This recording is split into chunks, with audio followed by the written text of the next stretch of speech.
Good evening everyone and welcome to the IFC institute. आज हम लोग आपका जो है अकाउंटिंग सब्जेक्ट शुरू करने जा रहे हैं, ठीक है। And my name is Sanjeev Gandhi and I am chartered accountant and cost accountant by profession.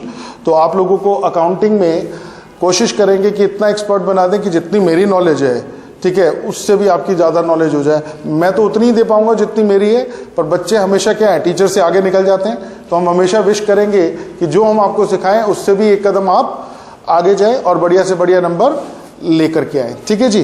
तो आप में से बहुत सारे बच्चे ऐसे हैं जो ऑलरेडी 12th कर चुके हैं, कई लोग ग्रेजुएशन भी कर रहे हैं, ठीक है, और सबने अकाउंटिंग पढ़ाई है। कोई नॉन कॉमर्स बैकग्राउंड है तो वेरी गुड, आप हैं। चलिए जी, तो हम शुरू से बिल्कुल शुरुआत कर रहे हैं। हम ये मान करके चल रहे हैं कि चाहे कॉमर्स बैकग्राउंड हो चाहे नॉन कॉमर्स बैकग्राउंड हो, हर एक को जरूरत है कि एक बार रिव्यू करे, शुरू से देखे कि वो पहले जो पढ़ा था वो उतना ही डीपली पढ़ा था, ठीक है कि नहीं। और अब उसको क्या करें, बिल्कुल हम क्या करें, स्टेप बाय स्टेप लेकर के चलें और एंड तक इसको जो है अच्छे से लेकर के चलें इस सब्जेक्ट को। आइए जी, आज हम जो शुरू कर रहे हैं अकाउंटिंग, तो सबसे पहला जो आपके पास टॉपिक है वो हमारे पास, उसको हम बोलते हैं कि अकाउंटिंग है क्या, उसके बारे में हमने बात करनी है कि अकाउंटिंग का मीनिंग क्या है, अकाउंटेंसी क्या है, ठीक है, बुक कीपिंग क्या है, इन छोटी छोटी चीजों के बारे में हम बात करेंगे, राइट। पर उससे भी पहले, अकाउंटिंग को समझाने से पहले मैं ना कुछ अकाउंटिंग के अंदर टर्म्स यूज होती हैं। क्या होती है, ठीक है, अकाउंटिंग है क्या, क्यों करनी है, इसका बेनिफिट किसको होगा, किस वजह से अकाउंटिंग की जाती है, अकाउंटिंग का मीनिंग क्या है, अकाउंटेंसी क्या है, बहुत सारी चीजें हैं। इनके बारे में हम बाद में, मैं रिवर्स अप्रोच ले रहा हूं। रिवर्स अप्रोच समझते हैं, एक चीज होता है कि पहले पूरी स्टोरी सुनाई जाए, ठीक है कि नहीं, बताया जाए, और फिर बाद में उसके आगे हम उसको चले। नहीं, हम क्या करेंगे, वो नहीं करेंगे। हम क्या करेंगे कि जो आगे आने वाले, जो स्टोरी में आने वाले करेक्टर्स हैं, क्या है, पहले उनका इंट्रोडक्शन करवाएंगे। क्या करवाएंगे, फिर उसके बाद स्टोरी सुनाएंगे, राइट। तो स्टोरी में हमारे कुछ करेक्टर्स हैं, वो कौन कौन से करेक्टर्स हैं, आइए उनको हम क्या बोलते हैं, बेसिक अकाउंटिंग टर्म्स। क्या बोलते हैं, हम अकाउंटिंग सब्जेक्ट करने वाले, तो उसके अंदर अलग अलग टर्म्स यूज होंगे। उन टर्म्स का नाम क्या है, आइए जरा नाम एक एक करके करना शुरू करते हैं। तो सबसे पहले हमारे पास एक टर्म नजर आ रही है, कैपिटल। क्या नजर आ रही है, कैपिटल। उसके बारे में कुछ लिखा भी हुआ है, आप चाहेंगे तो आप लिखेंगे भी, पर अभी जो मैं समझा रहा हूं उस चीज को आप देखते जाएंगे कि अकाउंट कैपिटल का मीनिंग क्या है और लायबिलिटी का मीनिंग क्या है। तो आप मुझे कोई समझा सकता है कैपिटल क्या और लायबिलिटी क्या है? इसको पढ़ना मत अभी, इसको बाद में पढ़ना लिखना, पहले हम समझ लेंगे फिर लिखेंगे। बताइए जी, अकाउंटिंग के अंदर दो शब्द यूज होते हैं, एक कैपिटल और एक क्या यूज होता है, लायबिलिटी। तो क्या मतलब होता है, लायबिलिटी क्या है और कैपिटल क्या है? क्या हुआ है, आप लोगों ने कर सकते हो, हिम्मत करो, बताओ। कैपिटल तो वो है जो बिजनेस में हमने इन्वेस्ट किया। बिजनेस में हमने इन्वेस्ट किया, हम कौन है, ओनर। तो हम बोल सकते हैं कि जो ओनर ने पैसा बिजनेस में इन्वेस्ट किया वो कैपिटल है, ठीक है, बिल्कुल ठीक है, राइट, बिल्कुल सही बोला। और बताइए जी, लायबिलिटी क्या है फिर? लायबिलिटी लॉस है, जो आउटसाइडर से पैसा लिया। किसने लिया, बिजनेस ने लिया। अच्छा एक बात बताइए कि बिजनेस अलग अलग तरह का होता है, बिजनेस की ऑर्गेनाइजेशन अलग अलग तरह की होती है। एक होता है सोल प्रोप्राइटर। कौन होता है? जैसे एक शॉपकीपर है, मिस्टर राम है, उन्होंने ग्रोसरी शॉप खोल रखी है, राइट। तो राम और उसकी शॉप अलग अलग है, राम अलग है और उसकी शॉप अलग है। क्या बोले कि शॉप को हम अलग मानते हैं और राम को अलग मानते हैं? क्या राम शॉप में एम्प्लॉई है? नहीं, वो किसका, शॉप का ओन। लीगली तो दोनों एक ही हैं, लीगली तो दोनों एक ही हैं, क्योंकि शॉप का ओनर कौन है, राम है, वो सोल प्रोप्राइटर है। बट जब हम अकाउंटिंग की बात करते हैं, किसकी बात करते हैं, अकाउंटिंग की बात करते हैं, तो बेटा अकाउंटिंग के कुछ रूल्स एंड रेगुलेशंस हैं। क्या है, रूल्स एंड रेगुलेशन है। और अकाउंटिंग का आगे जाके, अभी हमने इसके बाद अकाउंटिंग ही पढ़ना है, उसका पर्पस पढ़ना है, उसके बेनिफिट्स पढ़ने हैं, उसकी लिमिटेशन पढ़नी है। तो मैं एडवांस में एक आपको वजह बता देता हूं कि हम अकाउंटिंग करते क्यों हैं। अकाउंटिंग करने का पर्पस क्या है? अकाउंटिंग पर्पस करने का पर्पस है, हम जानना चाहते हैं कि हमारी फाइनेंशियल पोजीशन क्या है, हमारी फाइनेंशियल पोजीशन क्या है, समय समय पर हम जानना चाहते हैं, हाँ या ना, ठीक है। और ये भी हम जानना चाहते हैं समय समय पर हमारी जो परफॉर्मेंस है, क्या है, परफॉर्मेंस जो है उसको मेजर करना चाहते हैं कि हम सही परफॉर्म कर रहे हैं, अच्छा परफॉर्म कर रहे हैं। मान लो मैंने बिजनेस शुरू किया, मैंने इंस्टीट्यूट शुरू किया, तो समय समय पर मेरी इच्छा नहीं होगी कि मैं जानूं कि यार मुझे प्रॉफिट हो रहे हैं या लॉस हो रहे हैं, कि केवल मैं अपने घर से पैसा लगाता जा रहा हूं, मैं कमा भी कुछ रहा हूं या नहीं कमा रहा हूं, मेरी कमाई भी हो रही है या नहीं, प्रॉफिट हो रहे हैं या लॉस हो रहे हैं, ठीक है कि नहीं। या मैं प्रॉफिट या लॉस का जायजा तब लूं जब इंस्टीट्यूट बंद करूंगा, एक ही बात 10 साल 20 साल 25 साल 50 साल बाद बंद करूंगा, तभी अंदाजा लगाऊं। तब तक तो कितना मेरा लॉस हो चुका होगा, उसका तो अंत भी नहीं है, ठीक है कि नहीं, अगर लॉस हो रहा है तो। हाँ, तो समय समय पर यह जानना जरूरी नहीं है कि बिजनेस की परफॉर्मेंस कैसी है। तो बिजनेस की परफॉर्मेंस को जज करने के लिए अकाउंटिंग की आवश्यकता है। किसकी आवश्यकता है? क्लियर। और समय समय पर यह भी जानना है कि मेरी फाइनेंशियल पोजीशन क्या है। फाइनेंशियल पोजीशन जानने से क्या मतलब? फाइनेंशियल पोजीशन जानने से क्या मतलब? ये काम तो हम दुनियादारी में रोज ही करते हैं। कैसे करते हैं? कैसे करते हैं? अपने से ऊपर वाला नजर आ जाए, मर्सिडीज में जा रहा है, हम मारुति में जा रहे हैं, ठीक है कि नहीं, तो क्या होता है, नजरें अपने आप झुक जाती है, भाई स्टेटस है, बड़ा आदमी जा रहा है, नहीं। और हम मारुति में जा रहे हैं, कोई गरीब नजर आ जाए तो अकड़ आ जाती है। क्या है वो? क्या चीज देखते हो? क्या चीज देख करके अकड़ आ जाती है? क्या चीज देखते हैं? अपनी फाइनेंशियल पोजीशन। क्या देखते हैं? तो फाइनेंशियल पोजीशन का मतलब क्या हुआ? कैसे जज करते हैं कि फाइनेंशियल पोजीशन किसकी अच्छी है या किसकी बुरी है? तो फाइनेंशियल पोजीशन को कैसे जज करते हो? किस आदमी के पास कितने असेट्स हैं, किस आदमी के पास कितने असेट्स हैं। वो असेट्स प्रॉपर्टी की फॉर्म में हो सकते हैं, वो असेट्स इक्विपमेंट की फॉर्म में हो सकते हैं, वो असेट्स बिजनेस की फॉर्म में हो सकते हैं, किसी भी फॉर्म में हो सकते हैं ना। फाइनेंशियल पोजीशन जानने का मतलब क्या है कि हमारी क्या फाइनेंशियल कैपेबिलिटीज है, हमारे पास कितनी असेट्स हैं, कितनी। तो ऐसे बिजनेस के बारे में भी तो आप जानना चाहते हो कि ये बिजनेस सही चल रहा है या नहीं चल रहा है, मतलब ये प्रॉफिटेबल है या नहीं। दूसरा ये जानना चाहते हो कि पीरियडिकली आप ये जानना चाहते हो कि इस पीरियड के एंड में बिजनेस के पास कितनी असेट्स हैं, कितनी। अभी हम असेट्स की भी बात करेंगे कि असेट्स क्या होती है, क्योंकि टर्म तो यूज हो ही रही है, तो अभी असेट्स की भी बात करेंगे कि बिजनेस के पास कितनी असेट्स हैं। जैसे बिजनेस में कितनी बिल्डिंग है, कितनी कारें हैं, कितना माल पड़ा है, कितनी फैक्ट्रियां हैं, कितना कैश पड़ा है, कितना बैंक बैलेंस है, ये सब बिजनेस के क्या हैं? असेट्स हैं। तो जितने ज्यादा असेट्स उतना स्ट्रांग फाइनेंशियल पोजीशन, और जितने कम असेट्स और जितनी ज्यादा देनदारियां, जितनी ज्यादा लायबिलिटीज, जितने ज्यादा उधार आपने लिए हुए, रोज तंग करने आ जाते हैं, बाबूजी पैसे दे दो क्या करो, आपने माल खरीदा था अभी तक पैसा नहीं दिया, भाई साहब मैं आपके यहाँ इतने टाइम से जॉब कर रहा हूँ, सैलरी तो दे दिया करो, ठीक है कि नहीं। कपिल शर्मा का नौकर बोलता रहता कि नहीं, ठीक है कि नहीं। भाई साहब राजू जो है भाई उसकी सैलरी नहीं देता, तो कपिल शर्मा की फाइनेंशियल पोजीशन क्या है, बढ़िया है या बुरी है? ऐसे रियली तो अच्छी है, पर मजाक मजाक में अच्छी है या बुरी है? वो हमेशा वर्स्ट ही दिखाते हैं, मतलब जिसके यहाँ लेनदार भागते आते रहे फाइनेंशियल पोजीशन पुअर है, और जिसने लोगों से पैसा लेना और जिसके पास खूब सारे एसेट हो फाइनेंशियल पोजीशन अच्छी है।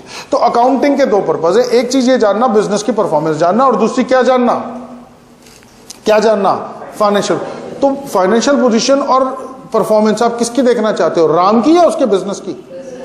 हाँ, हो सकता है राम का बिजनेस बुरा कर रहा हो पर राम की फाइनेंशियल पोजीशन अच्छी हो। राम और उसका बिजनेस, ठीक है कि नहीं। राम ने बिजनेस में पैसा लगाया, जरूरी राम ने एक ही बिजनेस में पैसा लगाया, हो सकता है राम ने 5 बिजनेस में पैसा लगाया हो, ठीक है। अब 5 बिजनेस में मैं एक बिजनेस की परफॉर्मेंस देखना चाहता हूं, किसी एक बिजनेस की, कौन सा, ग्रोसरी वाले की, तो फिर मैं उसकी परफॉर्मेंस देखूंगा और वो ग्रोसरी वाले बिजनेस की फाइनेंशियल पोजीशन देखूंगा। मान लो उसने दूसरा भी ड्राई क्लीनिंग का भी बिजनेस खोल रखा है, क्या कर रखा है, तो उसकी परफॉर्मेंस अलग होगी और उसकी फाइनेंशियल पोजीशन हर बिजनेस की, ठीक है कि नहीं। तो क्या राम की financial position is equal to Ram के बिजनेस की फाइनेंशियल पोजीशन? राम तो भैया करोड़ोंपति माँ बाप के घर पैदा हुआ था, ठीक है कि नहीं, और पैदा होता से उसके पास करोड़ों रुपए हैं, तो जरूरी है कि राम की फाइनेंशियल पोजीशन अच्छी है तो उसके बिजनेस की फाइनेंशियल पोजीशन भी अच्छी है? नहीं। तो एक बात बताओ, जब हम बात करते हैं बिजनेस की और राम की, तो अकाउंटिंग हम किसके लिए कर रहे हैं, बिजनेस के लिए कर रहे हैं या राम के लिए कर रहे हैं? आंसर है अकाउंटिंग राम के लिए भी की जा सकती है और अकाउंटिंग बिजनेस के लिए भी की जाती है। समझ में आ गई बात? तो अगर हम बिजनेस के पॉइंट ऑफ व्यू से देख रहे हैं तो बिजनेस को एक अलग व्यक्ति मानेंगे और ओनर को एक अलग व्यक्ति मानेंगे। ओनर जितना पैसा बिजनेस में लगाएगा, ठीक है, बिजनेस ये रहा, ओनर ये रहा, ओनर ने 10 लाख रुपए ग्रोसरी बिजनेस को दिए, तो ग्रोसरी बिजनेस की अकाउंटिंग करते वक्त हम ये मानेंगे कि ये बिजनेस की देनदारी है, ये बिजनेस की क्या है, ये बिजनेस की लायबिलिटी है towards whom? Towards the owner, towards the owner. तो जो बिजनेस की लायबिलिटी ओनर की तरफ है तो उसे हम क्या बोलते हैं? कैपिटल बोलते हैं। क्यों कैपिटल बोलते हैं? क्योंकि हम इसको ऑर्डिनरी लायबिलिटी से अलग दिखाना चाहते हैं।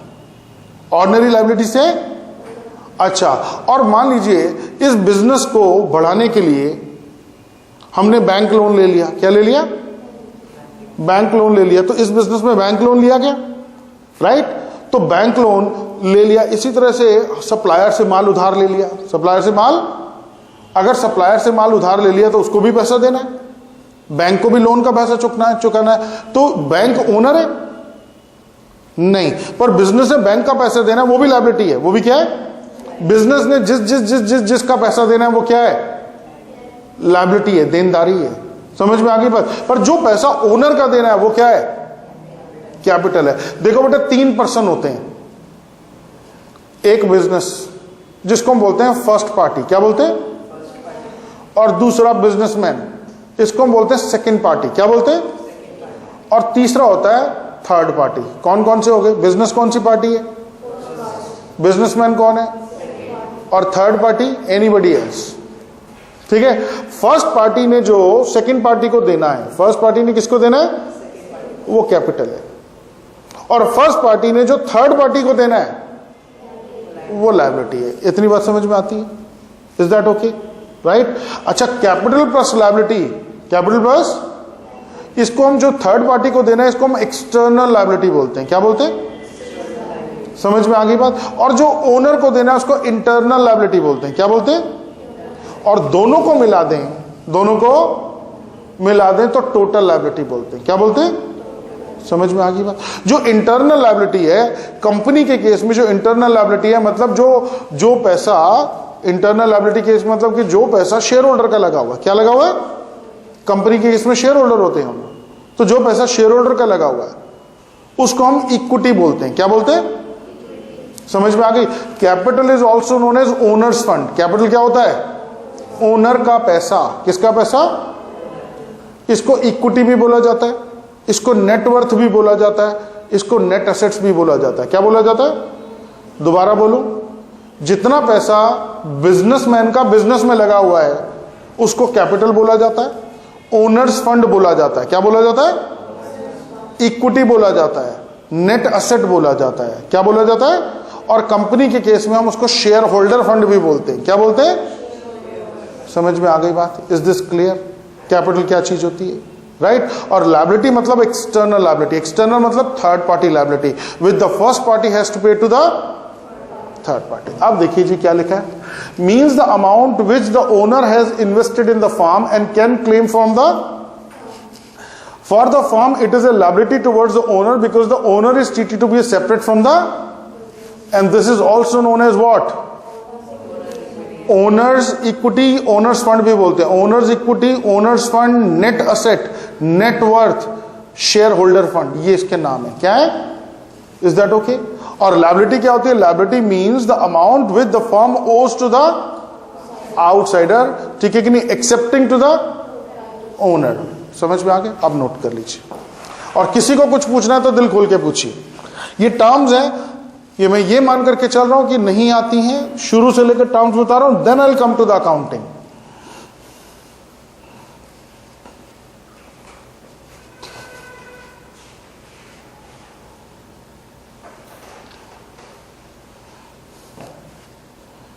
हालांकि ऐसा भी लगेगा कई जगह जो बच्चे पढ़े हुए हैं तो कि सर ये तो आता है, ये ठीक है कि नहीं, लिखने की आवश्यकता नहीं। पर बेटा मेरी बात को बिलीव करें कि ये छोटी छोटी चीज जब हम मल्टीपल चॉइस क्वेश्चन में आएगी तो हमारे से क्वेश्चन गलत हो जाते हैं। जैसे आप कैपिटल तो जानते थे, कैपिटल के सारे नाम आप नहीं जान पाएंगे कई जगह, ठीक है। और बहुत जगह पर आपको इन चीजों की हेल्प मिलेगी। जब ये स्लाइड्स आपने नोट की हुई होंगी तो एमसीक्यू करते वक्त आपको बहुत काम आएंगी।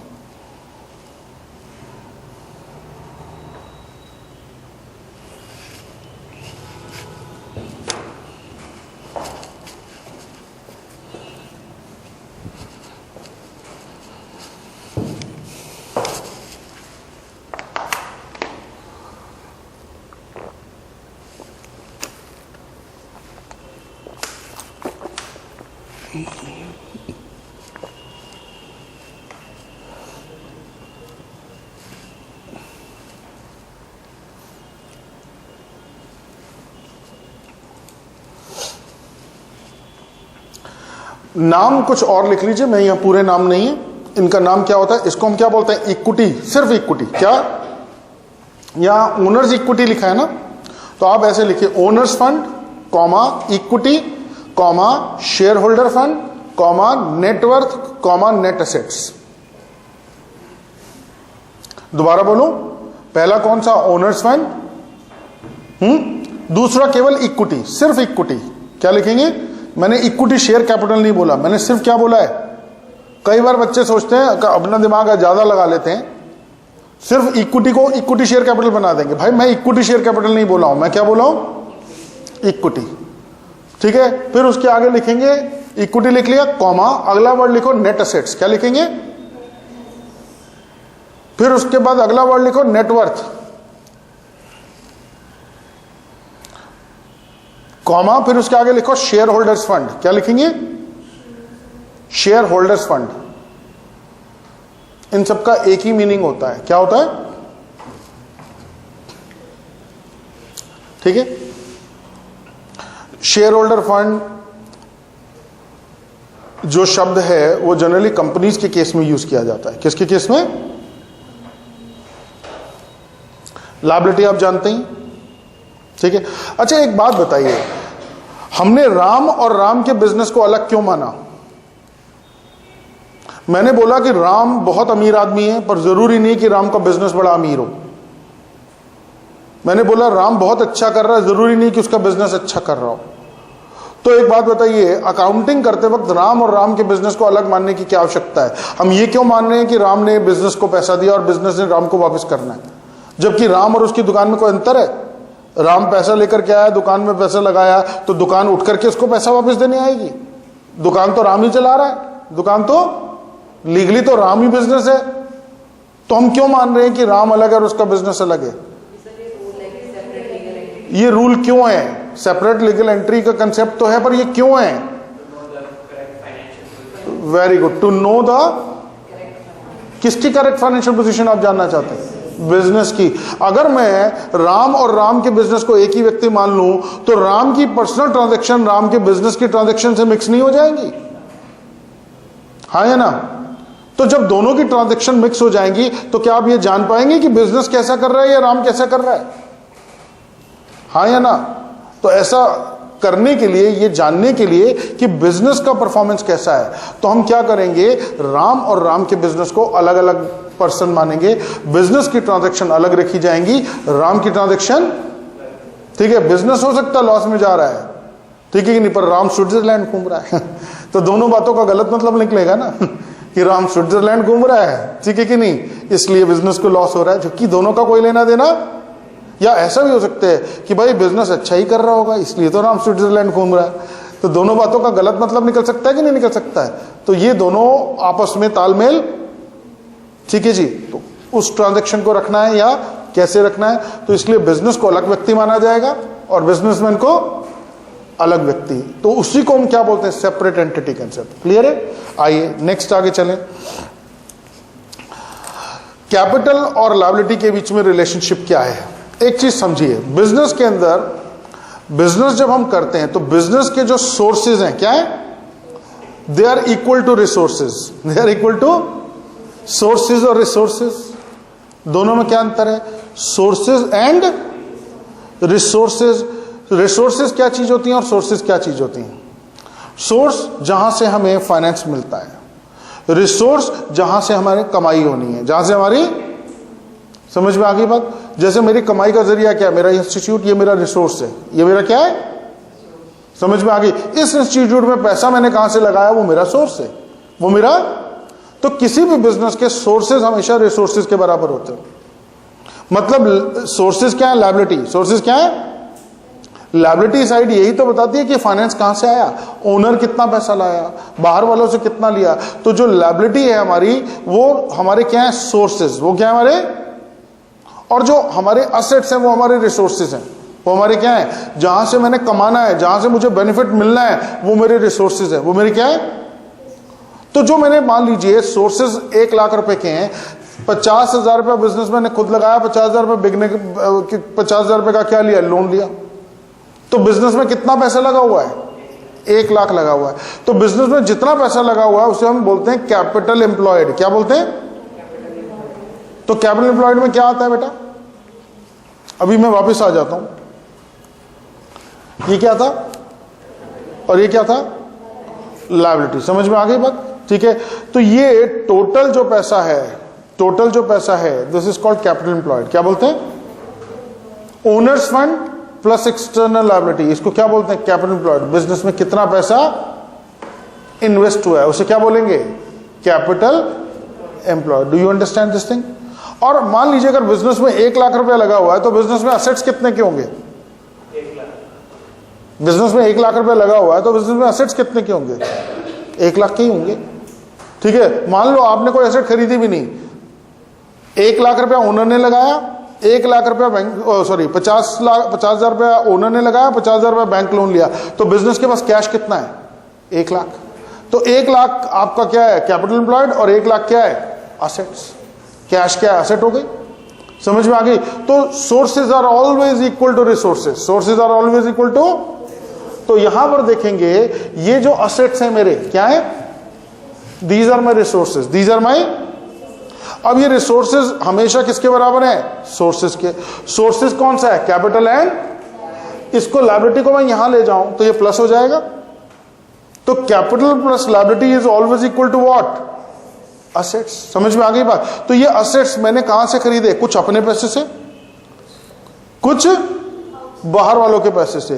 तो ये टोटल एसेट में से जितना बाहर वालों का पैसा अगर मैं माइनस कर दूं तो किसका पैसा बचेगा? मेरा पैसा। तो कैपिटल किसके बराबर है? Assets minus liabilities. M I right? Clear? और दूसरी तरफ लायबिलिटी किसके बराबर है? Assets minus capital. समझ में आ गई बात? और इस चीज को हम क्या बोलते हैं? अगर मैं इस चीज को बोलूं, मैं इसको यहां पर लिखूं ऐसे, सॉरी, मान लीजिए मैं इसको लिखूं यहां पर ऐसे,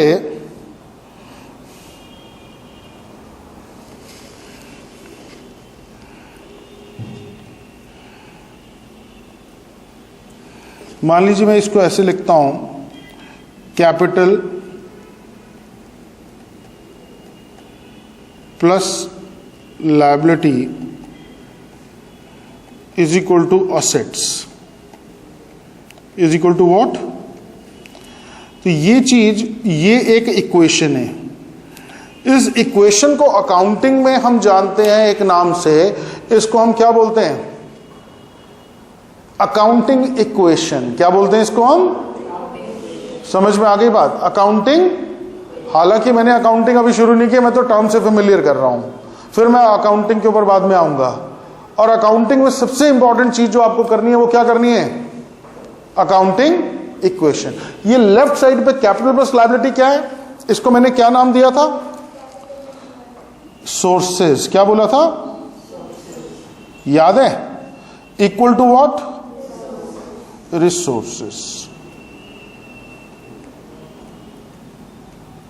sources equal to what? Resources. और capital plus liability is equal to assets. अब इसको हम ऐसे तैसे जैसे तैसे मोड़ मार के कुछ भी कर सकते हैं। कैपिटल किसके बराबर हो जाएगा? Assets minus liability. और लायबिलिटी किसके बराबर हो जाएगा? Assets minus capital. नोट करिए, चलेंगे आगे। फिर ये अभी आपने क्या किया? This is called accounting equation. क्या बोलते हैं?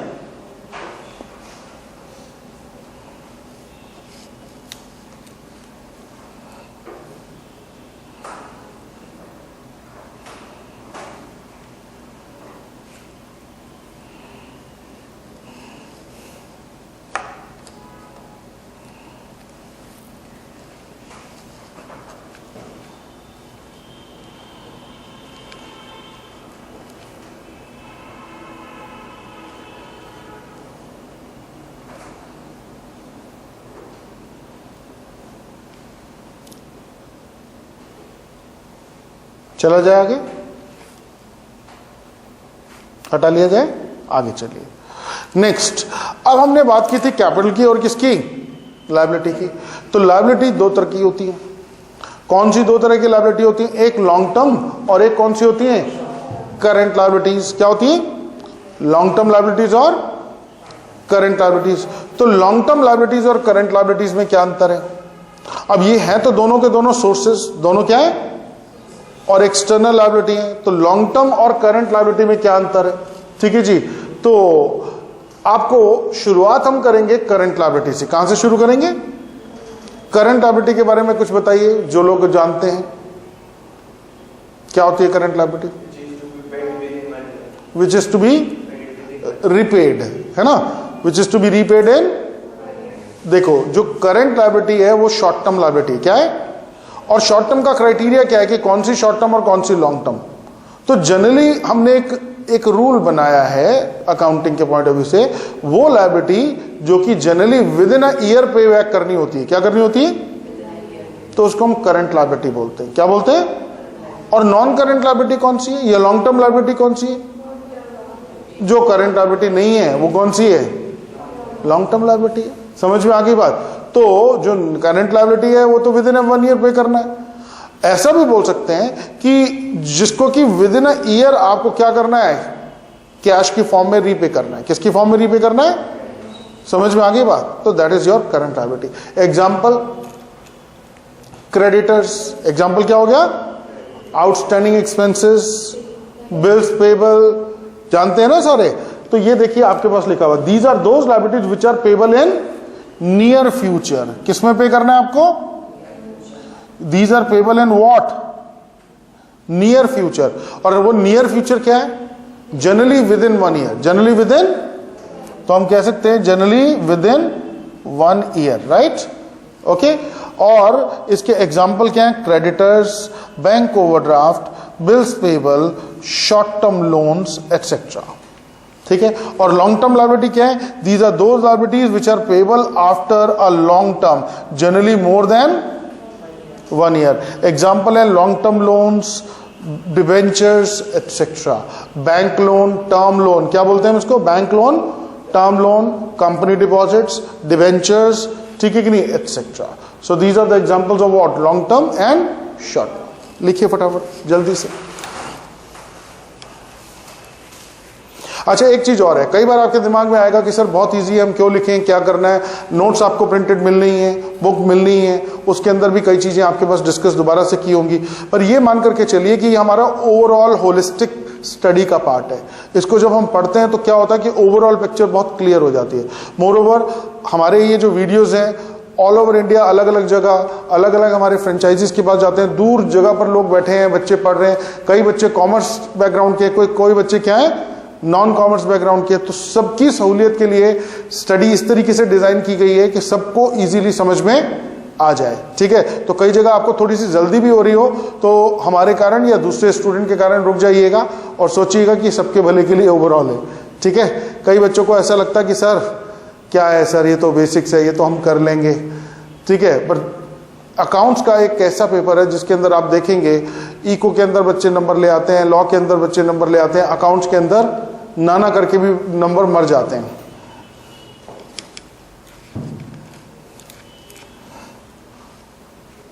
और ये जान है, अकाउंट्स ने आपका पीछा फाइनल तक नहीं छोड़ना।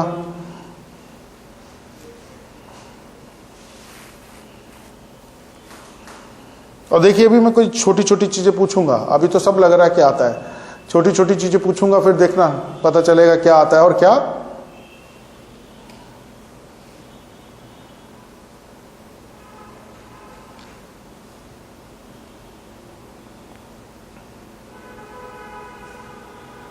चैप्टर का क्या नाम लिखा है, क्या कर रहे हैं हम? बेसिक्स ऑफ अकाउंटिंग है। क्या है ये टॉपिक? लिख सकते हैं बेसिक्स ऑफ अकाउंटिंग, राइट। अभी मैं पहले बेसिक टर्म्स करवा रहा हूं, फिर पूरा अकाउंटिंग के ऊपर आ जाऊंगा।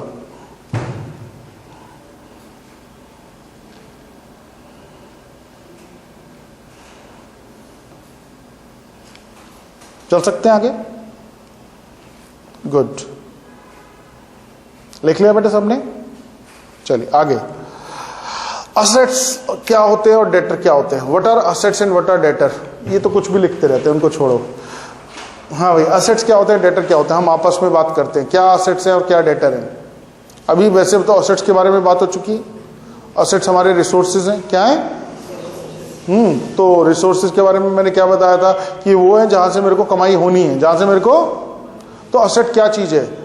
दो तरह के लोग होते हैं, जिनके बच्चे बिगड़ जाते हैं, माँ बाप की बात नहीं मानते हैं, पैसा वेस्ट करते रहते हैं, तो माँ बाप क्या बोलते हैं, ये मेरी असेट है या लायबिलिटी है? लायबिलिटी है। क्यों लायबिलिटी है? ये तो आउटफ्लो करवाता है क्या करवाता है? ठीक है कि नहीं? जब देख आईफोन ले दो, जब देख गाड़ी ले दो, ठीक है कि नहीं? पढ़ना लिखना है नहीं, जॉब करनी नहीं है, ठीक है कि नहीं? खर्चे करते रहना है। शादी हो गई है तो भी कमाई नहीं करता है, बीवी बच्चों के ऊपर भी खर्चे हम ही करने पड़ते हैं। तो भैया असेट है लायबिलिटी है? लायबिलिटी है। दूसरी तरफ एक बेटा है, कितना समझदार है, कोई खर्चा नहीं करता है बल्कि कमाई भी करता है और ला के माँ बाप को देता है, ठीक है कि नहीं? खूब सेवा भी करता है। क्या है? असेट है। ये तो हम लेमेन्स लैंग्वेज में बात करते हैं। तो असेट और लायबिलिटी क्यों बोलते हैं उनको? क्यों असेट और क्यों लायबिलिटी? छोटी छोटी सी बात है भाई, जिसकी तरफ से इनफ्लो हो रहा है वो असेट है, और जो आउटफ्लो करवा रहा है वो क्या है? लायबिलिटी है। तो इनफ्लो इन व्हाट सेंस? मतलब अगर कोई भी चीज ऐसी है जो हमारे लिए बेनिफिशियल है, क्या है? अच्छा, ये पोडियम है मेरे पास, ये मेरे पास क्या पड़ा है? मेरा इंटरैक्टिव पैनल पड़ा है, ये मेरे पास स्क्रीन है, प्रोजेक्टर है, कैमरा, ये मेरे असेट है या लायबिलिटी है? क्यों असेट है? क्यों असेट है? बार बार यूज होते हैं। अच्छा चलो, बार बार यूज ना, मान लो एक ही बार यूज हो, तो मान लो एक चीज है एक ही बार यूज होती है, क्या होती है? ये सपोज ये मेरे पास पानी की बोतल पड़ी है, क्या पड़ी है? असेट है लायबिलिटी है? क्यों असेट है? असेट क्यों है? ये एक ही बार यूज होती है, पीऊंगा खत्म हो जाएगी। बोलो, असेट है या लायबिलिटी है? बताओ भाई, किनले की ऐड हो गई बिना बात पे हाँ जी बोलो, क्यों असेट है? आपने बोला बार बार यूज होती है, पर बार बार तो यूज नहीं हो रही है, तो एक ही बार हो रही है, ठीक है, वन टाइम यूज है, पर फिर भी असेट है या लायबिलिटी? क्यों? एफिशिएंसी बढ़ाने, शायद बढ़ाए, शायद नाम भी बढ़ाए, ठीक है कि नहीं? ये बहुत एक्यूरेट पॉइंट नहीं है, एफिशिएंसी बढ़ाती है। और कोई आइडिया आ रहा हो? असेट है या लायबिलिटी है, कैसे देखेंगे?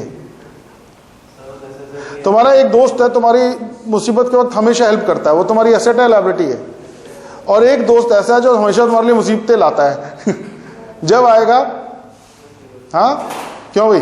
वो देखते हो तारक मेहता का उल्टा चश्मा, जेठालाल का जो साला है वो असेट है या लायबिलिटी है?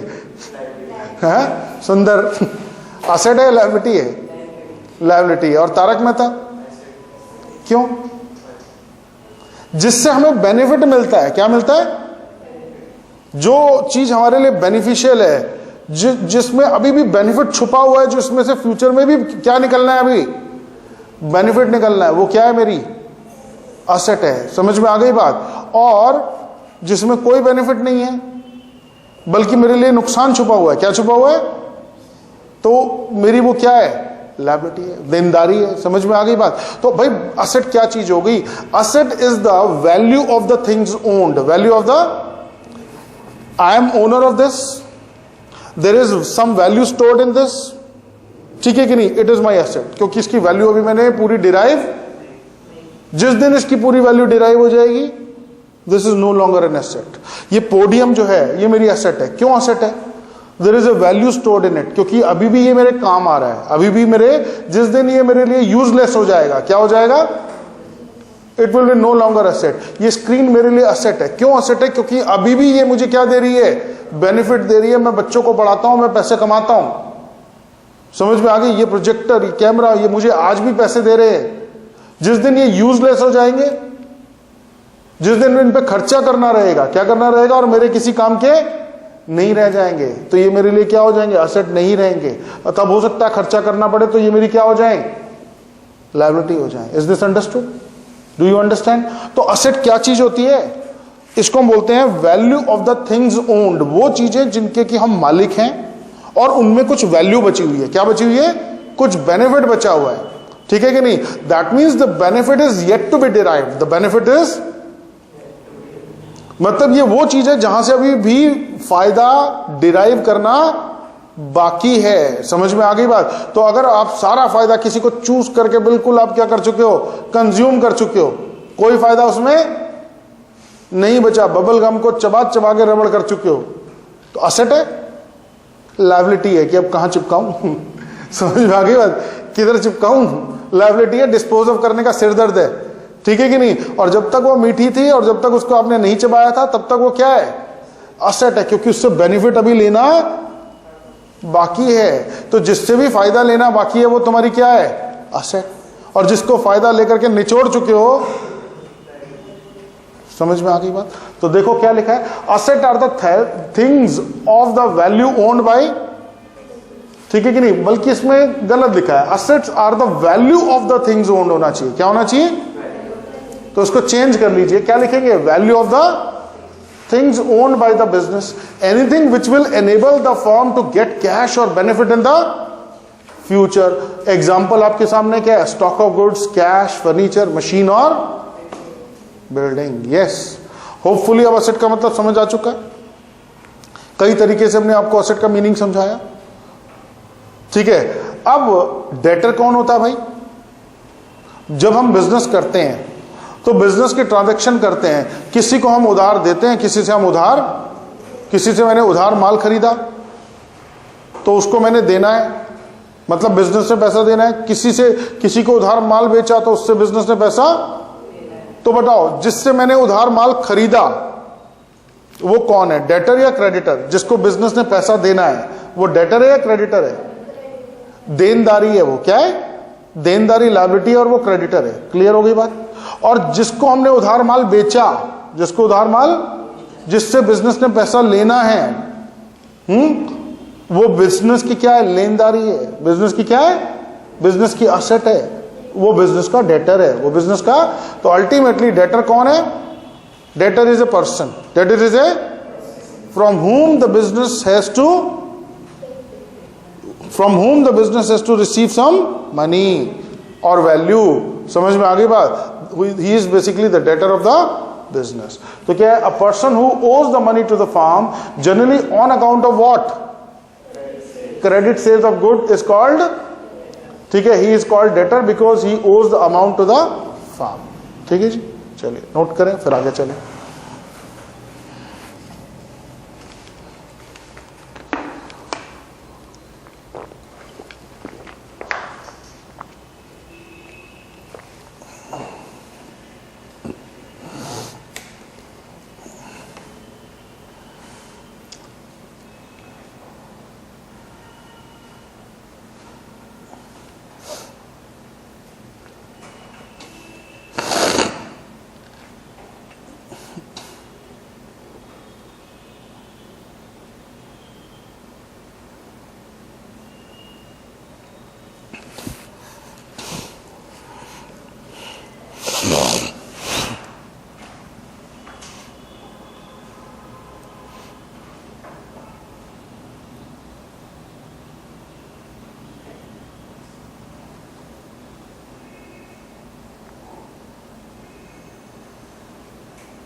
हाँ जी बच्चे, नोट किया, आगे चल सकता हूं।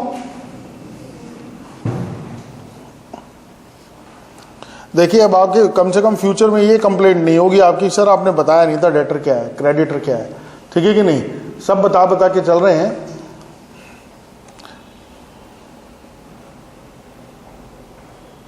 और एक चीज और है, टर्म्स में बता रहा हूं, बीच में अगर कोई, हमारे बहुत सारे दोस्त जो हैं आप में से पहले किए हुए हैं अकाउंट्स वगैरह, तो कभी कोई, जैसे कई बार होता है ना कि हम पढ़े होते हैं और फ्यूचर में भी जाके कई बार होता है यार ये चीज मैं पढ़ा तो था, आज तक इसका रियल मीनिंग मेरी समझ में आया नहीं। कई बार कई टर्म्स होती हैं जो माइंड में क्या करती रहती हैं, दुखी करती रहती है कि अकाउंट्स में यार हम पढ़ते तो हैं पर क्या होता कि चलो बताया था सर ने, याद कर ली, रट ली, पर उसका मीनिंग अभी तक समझ में, तो कहीं पर भी लगे बीच में कि कोई मीनिंग नहीं समझ में आया तो बताइएगा, ठीक है। आपके भले, मतलब आपके बहाने दूसरे स्टूडेंट का भी भला हो जाएगा, उनको भी हम बता पाएंगे कि क्या चीज है। चलें आगे, आगे देखिए नेक्स्ट।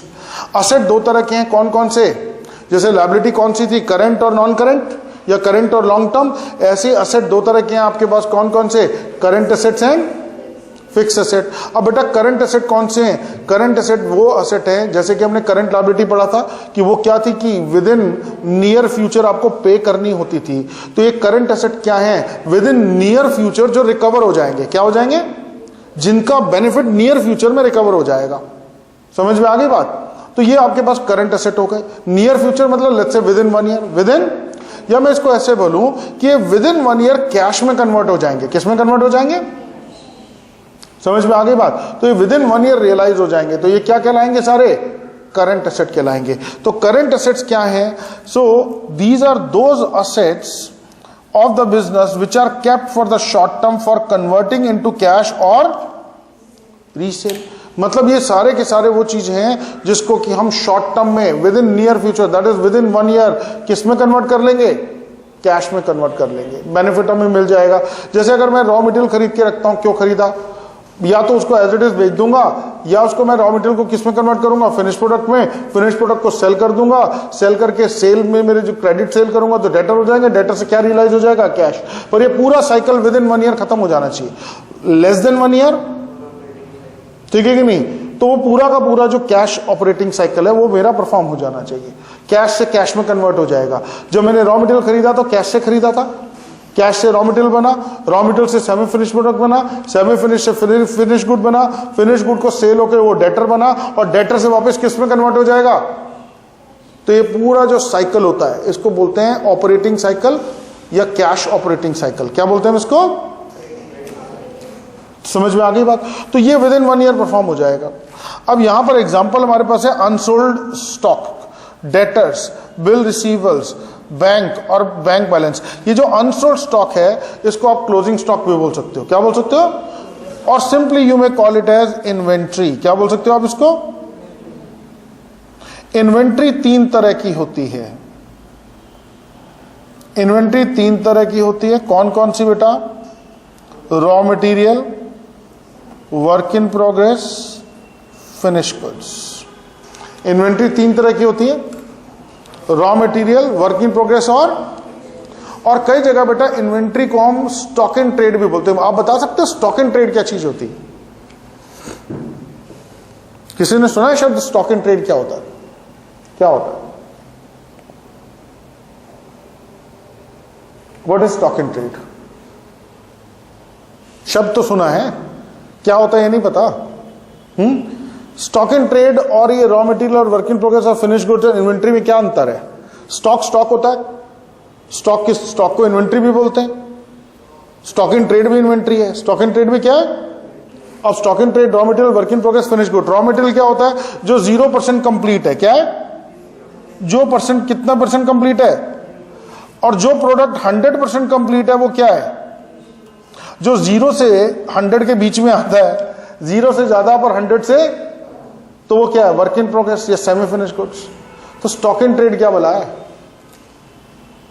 स्टॉक इन ट्रेड क्या चीज है? स्टॉक इन ट्रेड का मतलब होता है वो माल जो हम बाहर से ऐसे एज इट इज खरीदेंगे और एज इट इज आगे बेच देंगे, जिसके हम ट्रेडर हैं। क्या है?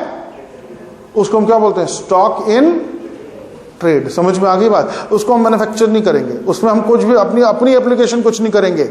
ऐसे ही बंदा आया खरीदा, ऐसे ही बंदा आया बेच दिया, तो that is my stock in trade. अब मान लो जी जैसे एक टीवी का व्यापारी है, पैक्ड टीवी आता है, ठीक है कि नहीं, और वो एज इट इज आगे क्या टीवी में वो अपनी पहले कुछ मैकेनिक्स दिखाता है, अपनी तरफ से कोई कलर चेंज करता है या उसको ठीक करता है या कुछ करता है, कोई ऑपरेशन परफॉर्म करता है, कोई एप्लीकेशन करता है? नहीं करता। तो एज इट इज चीज खरीदते हो और एज इट इज बेच देते हो, आप उसके ट्रेडर कहलाते हो। क्या कहलाते हो? और जिस स्टॉक के आप ट्रेडर हैं, जिस स्टॉक के आप, तो उसे हम क्या बोलते हैं? Stock in trade. Is this understood? Clear हो गई बात? कारें हो गई, ट्रक्स हो गए, हाँ, बने बनाए जो भी गुड्स हम बेचते हैं वो क्या है हमारा? Stock in trade. Do you get the point? ठीक है। इन्वेंट्री 3 तरह की होती है, समझ में आ गई?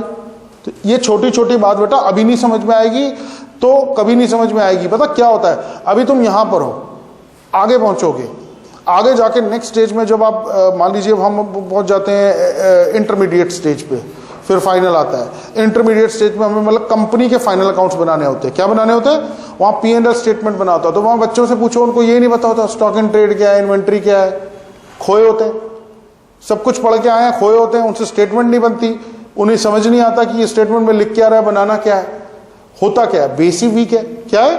अब बेस वीक है तो आगे क्या एक्सपेक्ट करोगे कि आगे क्वेश्चन क्या करेगा? अभी अगर आपको मैं यहां पर मैन्युफैक्चरिंग अकाउंट बनाने को बोल दूं, ट्रेडिंग और P&L तो सब बनाते हैं, हालांकि उसमें भी गलती करते हैं। मैं अभी बोलूं मैन्युफैक्चरिंग अकाउंट बनाना है, देखो तोते उड़ जाएंगे। समझ ही नहीं आएगा मैन्युफैक्चरिंग अकाउंट कहां शुरू होता है और कहां खत्म होता है। अभी भी मैं पूछ लेता हूं मैन्युफैक्चरिंग अकाउंट बना करके हम क्या निकालते हैं, व्हाट इज द ऑब्जेक्टिव? कोई एक बच्चा बता दे। शाबाश। ट्रेडिंग अकाउंट से क्या निकालते हैं फिर? हाँ, तो मैन्युफैक्चरिंग से क्या निकालते हैं फिर? अच्छा, ट्रेडिंग से भी ग्रॉस प्रॉफिट निकालते हैं और मैन्युफैक्चरिंग से भी ग्रॉस प्रॉफिट निकालते हैं। फैक्ट्री का प्रॉफिट निकालते हैं, पक्का प्रॉफिट निकालते हैं। अब ये नोट करके रख लो, आज आपने जो आंसर मुझे दिया कॉपी में नोट करके रख लो, और मैं जब मैन्युफैक्चरिंग अकाउंट करवाऊंगा फिर मुझे बताना कि क्या निकालते हैं, ठीक है? अभी आंसर नहीं करूंगा क्योंकि वो लेटर स्टेज की बात हो जाएगी। मेरे बच्चे कुछ और भी सुन रहे हैं, ठीक है कि नहीं, वो कंफ्यूज ना हो जाए। तो मैं आपको बताऊंगा, आप अपनी कॉपी में नोट करके रख लेना कि मैन्युफैक्चरिंग अकाउंट का आपने क्या आंसर दिया था, ठीक है? और फिर देखेंगे कि मैन्युफैक्चरिंग अकाउंट में क्या बनाते हैं। और आपने कभी बनाया है किसी स्टेज पर? किया है? चलिए करेंगे। हमारे पास आगे जाके इन्वेंट्री के ऊपर अकाउंटिंग स्टैंडर्ड, और बहुत ही डीप अकाउंटिंग स्टैंडर्ड है। क्या है?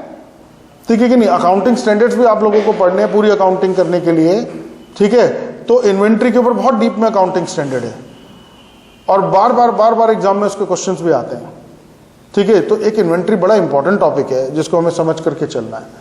इवन मैंने मैन्युफैक्चरिंग अकाउंट बोला, उससे रिलेटेड भी एग्जाम में क्वेश्चन आएगा, और अधिकतर बच्चे गलत करके आते हैं। हम चेक करते हैं पेपर में, पता है बच्चे क्या करते हैं, कौन सी जगह पर गड़बड़ करते हैं, ठीक है जी? चलिए इसको यहीं छोड़ते हैं, मैन्युफैक्चरिंग को यहीं छोड़ता हूं, फिर समय आएगा बताऊंगा जरूर। Fix assets. फिक्स एसेट कौन से एसेट है भाई? जो करंट एसेट होते हैं। क्या होते हैं? इसको शॉर्ट टर्म में हम कैश में कन्वर्ट कर देते हैं। और जनरली अगर मैं इन्वेंट्री की बात करूं, ये कंज्यूमेबल नेचर की है। किस नेचर की है? कंज्यूमेबल नेचर क्या होती है? Once used, use is over, right? और ये असेट्स ड्यूरेबल नेचर के होते हैं। क्या होते हैं? ठीक है, जैसे कि ये बोल रहे थे कि एसेट बार बार हमको क्या कर सकते हैं? यूज। बट ऐसा नहीं है कि एसेट केवल ड्यूरेबल नेचर के होते हैं, एसेट तो कंज्यूमेबल नेचर के भी होते हैं। किसके? इसीलिए मैंने वहां पर बोला था, पानी की बोतल दिखाई थी कि ये तो वन टाइम यूज है, ठीक है कि नहीं? तो वो भी क्या थी? एसेट थी। तो कंज्यूमेबल नेचर की चीज भी एसेट होती है और ड्यूरेबल, बट डिपेंड करता है कि कौन सी शॉर्ट टर्म है और कौन सी, ठीक है कि नहीं, लॉन्ग टर्म है, राइट? तो यहां पर हम जब बात करते हैं तो एसेट जो हम परचेज करते हैं वो किसके लिए परचेज करते हैं? हम जो बिजनेस चलाते हैं, मान लो मेरे को इंस्टीट्यूट खोलना है, राइट? इंस्टीट्यूट खोलना है, डन। आप इंस्टीट्यूट खोलने वाले हो, बताओ इंस्टीट्यूट में आपको क्या क्या चीजें चाहिए? इंस्टीट्यूट में बेसिक क्या क्या चाहिए? एक बोर्ड चाहिए पढ़ाने के लिए, कुर्सियां चाहिए बच्चों के बैठने के लिए, पंखा वंखा चाहिए, एसी चाहिए, हाँ, रिसेप्शन पे टेबल चेयर वगैरह चाहिए, ये सब चीजें चाहिए। कुछ चीजें और भी चाहिए, मार्कर वार्कर, ये तो कंज्यूमेबल नेचर के हैं। यूज हुआ, throw, use and throw. Board तो कई साल चलेगा, कुर्सियां तो कई साल चलेंगी, समझ में आ गई बात? पंखे कई साल चलेंगे, एसी कई साल चलेगा, प्रोजेक्टर कई साल चलेगा। ये सब चीजें चाहिए कि नहीं चाहिए? ठीक है कि नहीं? तो ये क्यों चाहिए मुझे बताओ? क्या इनके बिना इंस्टीट्यूट नहीं चल सकता? ना मैं कुर्सी रखूं, ना मैं एसी रखूं, कितना प्यारा इंस्टीट्यूट होगा, ठीक है कि नहीं? और ना कोई टेबल है, ना रिसेप्शन है, कुछ भी नहीं है, हाँ, बोर्ड भी नहीं है, सर ही खड़े हैं, ठीक है कि नहीं? तो बताओ कैसा इंस्टीट्यूट लगेगा? चल पाएगा? इंस्टीट्यूट चलाने के लिए मैं तो एक इंस्टीट्यूट का एग्जांपल दिया हूं। बिजनेस चलाना है, कोई भी बिजनेस, सोचो मन में कोई बिजनेस चलाना है, तुम्हें बुटीक बनाना है, क्या बनाना है? तो कोई भी जब आप बिजनेस चलाएंगे तो बिजनेस के ऑपरेशन को चलाने के लिए एसेट चाहिए। किसी आदमी को क्या करना है? टैक्सी का बिजनेस करना है, क्या करना है?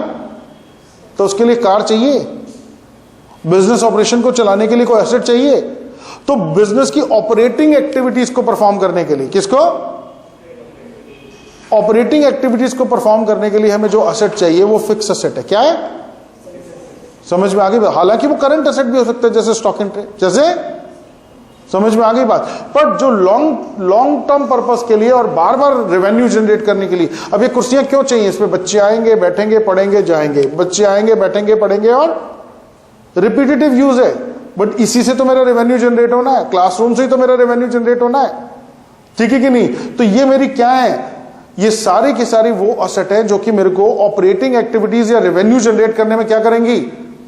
हेल्प करेंगी। तो फिक्स एसेट कौन से हो गए? You know, these are those assets which are purchased for the purpose of operating the business to earn the revenue and not for, क्या मैंने कुर्सियां इसलिए खरीदी है कि आगे कोई दुकान लगाऊंगा? पोडियम इसलिए खरीदा आगे कोई दुकान लगाऊंगा?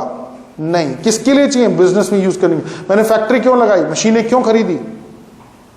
बिजनेस पर्पस के लिए। आगे उसको रीसेल नहीं करना है। समझ में आ गई बात? और रिपीटेटिव यूज करना है। एग्जाम्पल आपके सामने, land, building, plant machinery, motor car, etcetera. ठीक है, नोट कर सकते हैं। अच्छा, आपने टेंजिबल और इनटेंजिबल एसेट सुने? टेंजिबल और, अच्छा, टेंजिबल भी सुने, इंटेंजिबल भी सुने। टेंजिबल कौन से हो गए? जिनकी फिजिकल एग्जिस्टेंस होती है। क्या होती है? जिसको हम देख भी सकते हैं, जिनको छू भी सकते हैं, जिनको महसूस कर सकते हैं, वो क्या है?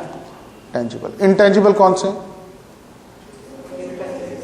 Those which we can't touch, feel and see, जिनको हम देख नहीं सकते, छू नहीं सकते, ठीक है कि नहीं, पर केवल उनको हम फील कर सकते हैं। क्या कर सकते हैं? फील कर सकते हैं। फील कर सकते हैं, पक्का। सर्विसेज को तो फील कर सकते हैं, इंटेंजिबल एसेट को फील कर सकते हैं?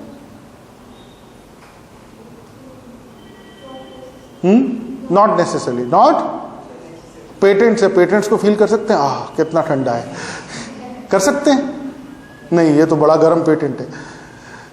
कर सकते हैं? नहीं कर सकते। So they don't have the physical existence, right. But जो इंटेंजिबल एसेट होते हैं वो करंट एसेट होते हैं या लॉन्ग टर्म होते हैं?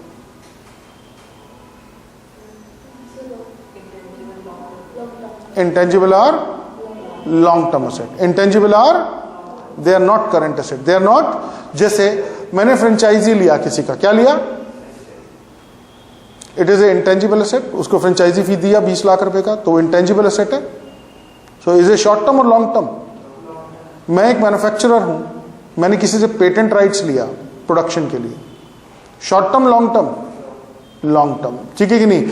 आई am a book publisher, book publish करने के लिए कॉपी राइट्स लिया, तो copyrights short term, long term? Long term. तो इंटेंजिबल एसेट्स जनरली हमारा कौन सा होता है?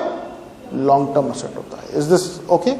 अनलेस कि जैसे छोटा मोटा कॉपीराइट केवल 6 महीने के लिए ले लिया हो, तो वो एक अलग बात है, ठीक है कि नहीं। But generally these are of what nature? Long term. ठीक है जी, नोट किया जाए। आप में से कोई बच्चा जो ग्रेजुएशन कर चुका हो?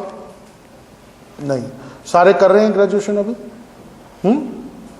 कोई सारे बीकॉम कर रहे हैं या बीए कर रहा है या कोई बीएससी कर रहा हो?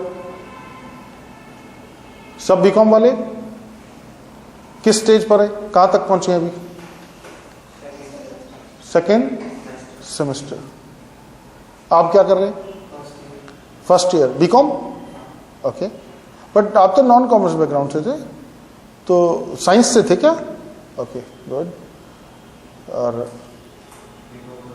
फर्स्ट ईयर से, मतलब सारे फर्स्ट ईयर वाले हैं मोस्टली, हाँ? Okay, good. चलिए जी, आगे चला जाए। हो गया? नेक्स्ट देखिए। हाँ जी, स्टॉक क्या होता है, रिसीवेबल क्या होता है? स्टॉक तो अभी बता दिया मैंने, स्टॉक बताया। क्या बताया? स्टॉक के बारे में क्या बताया अभी? इन्वेंट्री। क्या बताया? इन्वेंट्री बताया, स्टॉक, ठीक है। अभी रॉ मटेरियल का भी स्टॉक होता है, वर्क इन प्रोग्रेस का भी होता है, फिनिश गुड्स का भी होता है, और स्टॉक इन ट्रेड भी बताया। बताया क्या चीज होती है भाई ये? Raw material, work in progress, finish goods, stock in trade क्या है? ये बिजनेस के करंट एसेट्स हैं। बिजनेस के क्या है?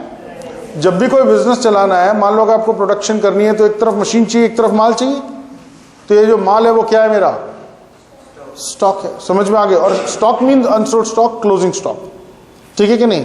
तो वो आपके पास आ गया। अब जनरली इसके ऊपर इन्वेंट्री या स्टॉक के ऊपर लगता है अकाउंटिंग स्टैंडर्ड 2। क्या लगता है?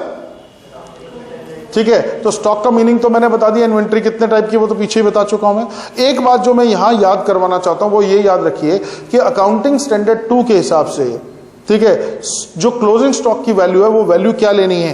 That will be the value cost और net realisable value, whichever is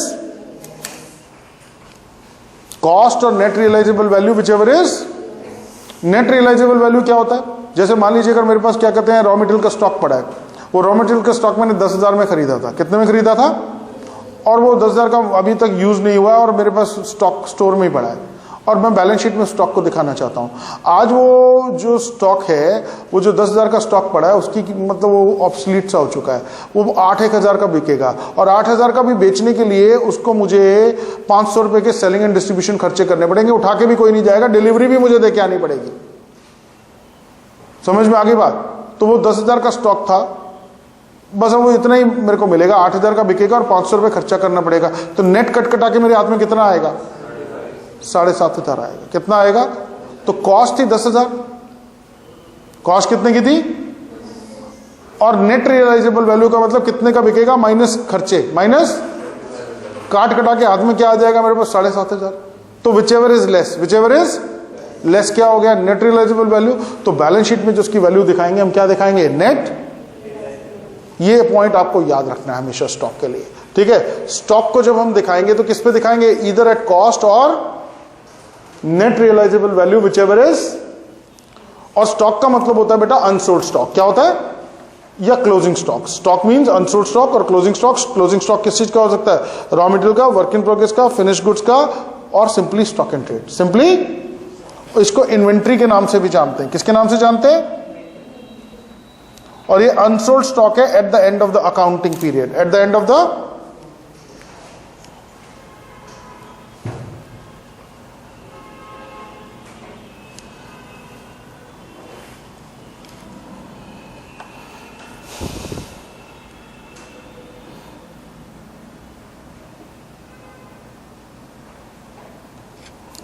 ठीक है बेटा। और रिसीवेबल वर्ड का मतलब क्या है? रिसीवेबल का मतलब यह है कि भाई बिजनेस ने जितना भी पैसा रिसीव करना है, क्या करना है? जितना भी पैसा बिजनेस ने रिसीव करना है from its operating activities, from its, that is called receivable. ठीक है कि नहीं? इन्वेस्टिंग एक्टिविटी से जो रिसीव करना है वो रिसीवेबल नहीं होता। जनरली रिसीवेबल हम ऑपरेटिंग की बात करते हैं कि जब हम माल बेचते हैं उधार, क्या करते हैं? उधार बेचते हैं। तो जिन लोगों से पैसा लेना है वो मेरे डेटर्स हैं और जिन डेटर्स पे मैं bills of exchange bill draw कर देता हूं वो बिल रिसीवेबल बन जाते हैं। तो जनरली डेटर प्लस बीआर को हम क्या बोलते हैं? रिसीवेबल। तो remember receivable is generally what? Debtors plus BR. BR stands for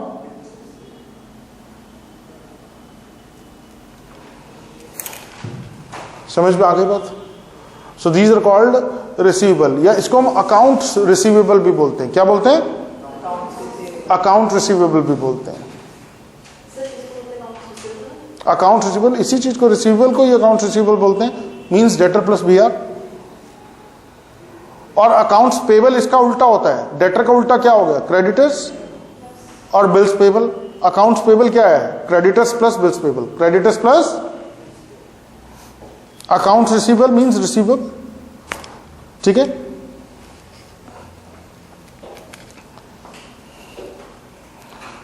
आप बेटा जो नॉन कॉमर्स बैकग्राउंड से, आपको फ्रीडम है कुछ पूछना चाहे तो पूछे, क्योंकि end of the day class के बाद भी आप मुझे बताएंगे कि आपको कौन चीज समझ नहीं आई, और क्लास के अंत में तो आप तब बताइए जब बिल्कुल किसी हालत में समझ ना आए और मैं क्लास के बीच में आपको समझा ना पाऊं, तब अंत में बताइए। वरना क्लास के बीच में ही पूछिए अगर कहीं आपको कोई डाउट है। ठीक है कि नहीं? आपका राइट है, आपको समझ में आना चाहिए। अगर ये समझ में आएगा तो आगे अकाउंट समझ में आएगा। चलिए जी, डन। आगे चलो जाए नेक्स्ट। हाँ जी, अभी तो बता दिया मैंने, क्रेडिटर्स भी बता दिया और डेटर का उल्टा।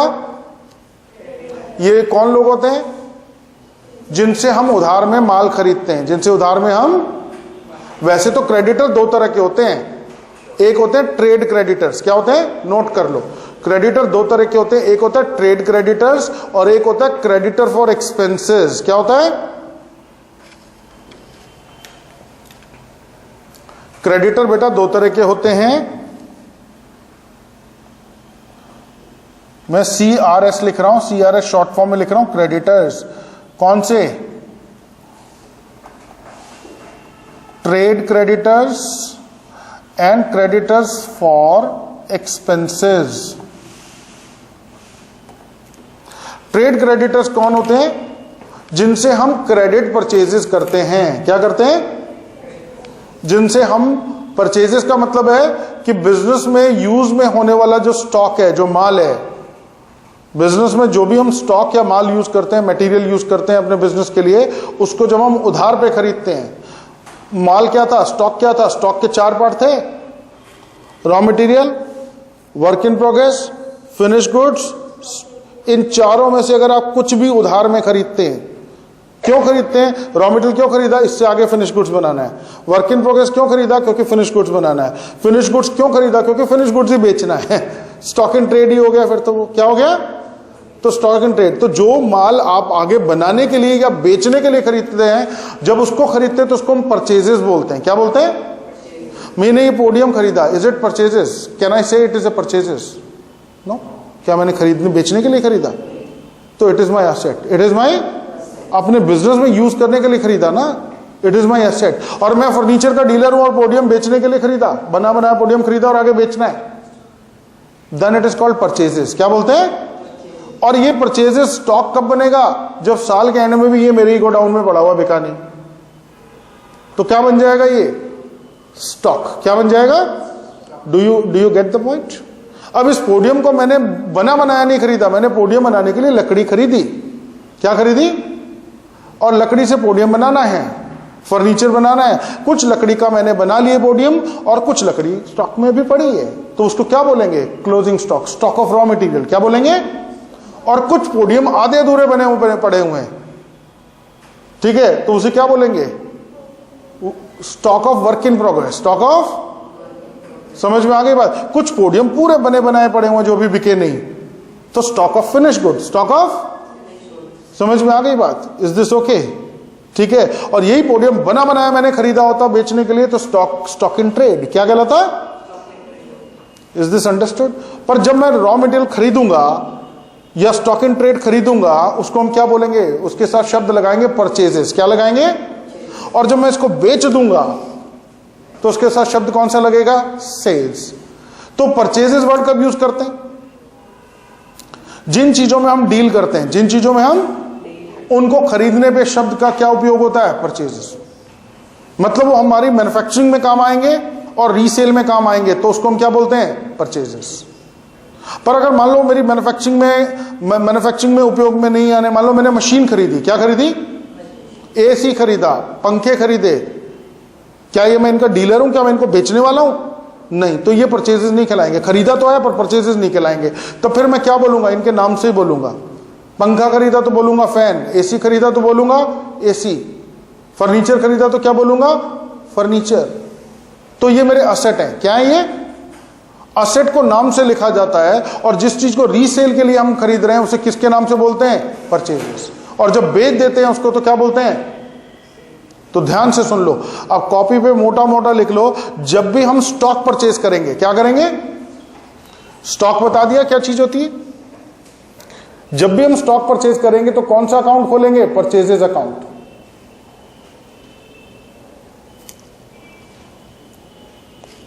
और स्टॉक क्या चीज है आप जानते ही हैं, समझ ही चुके हैं। और जब भी हम स्टॉक सेल करेंगे तो क्या यूज करेंगे?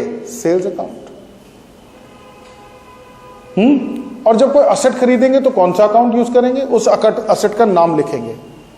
जब कोई असेट खरीदेंगे या बेचेंगे तो उस असेट का नाम लिखेंगे।